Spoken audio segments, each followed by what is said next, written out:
sifa.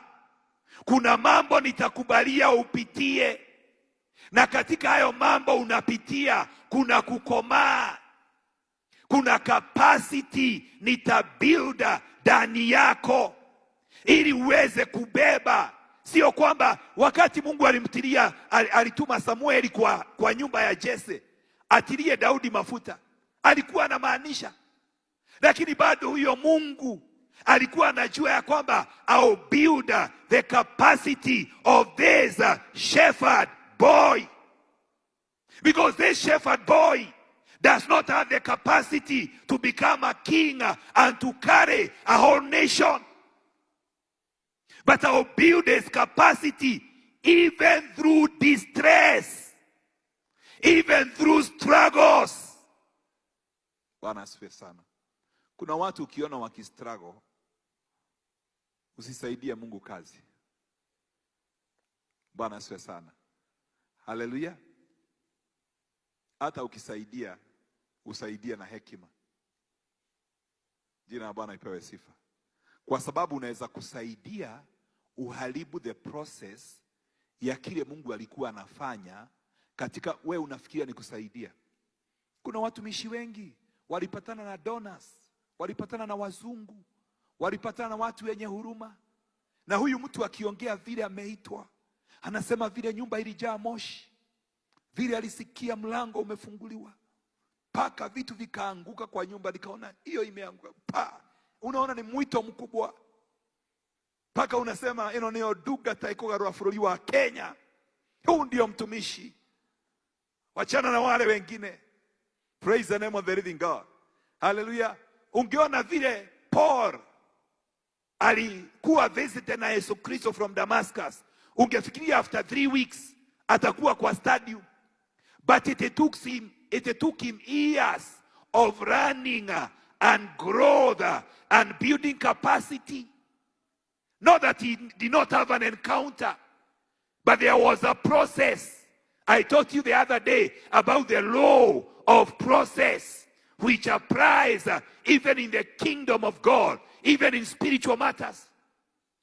Bwana asifiwe sana. So shida zingine ambazo huwa tunapitia, they are divinely orchestrated to push us to pray more than we have ever prayed.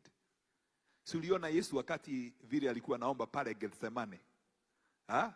The Bible says he prayed until his countenance it changed. Saa hiyo wanafunzi pale tu ni kucheza, wanacheza tu, wanaomba 15 minutes. Yesu anauliza nyinyi, hata 1 hour. Lakini analijua kuna wakati mtaamushwa.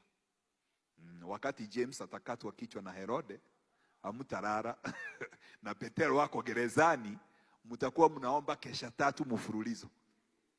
Praise the name of the living God. Hallelujah. Kuna mahali Mungu anaonanga tu unalala, anaangalia na anajua huyu nitakupanga. Utajaribu kulala, unashindwa kulala. Unajaribu kukula, unashindwa kukula. Unajua maombi, hata kama huko unajua kuomba. Praise the name of the living God. Hallelujah. Wengine hatukujua tu maombi kwa sababu tulikuwa tunataka kuomba. Tuliomba hata wakati ambapo hatukuwa na option. Praise the name of, you are forced. And in that distress, God enlarges your capacity. Oh, I speak the grace of building capacity in the mighty name of Jesus. That is why sometimes comfort is not good, especially for children. Comfort is not good. Kwa sababu watu wengine wakipata comfort, they interpret that as, I don't have to do anything else. I just need to relax. Praise the name of the living God. Hallelujah. Comfort is not good for a child. That is why sometimes even our children, when we give them everything they need, they will never work. They will never wake up. They will never rise up and become. They will never develop themselves. Because you have given them everything that they need. Praise the name of the living God. But some of us, we knew how to wake up and to work hard because of the challenges that we went through. And that worked for good. As much as it was not a good situation we went through in life. Praise the name of the living God. David is saying, in distress, you enlarged me. The challenges that I went through, they were not meant for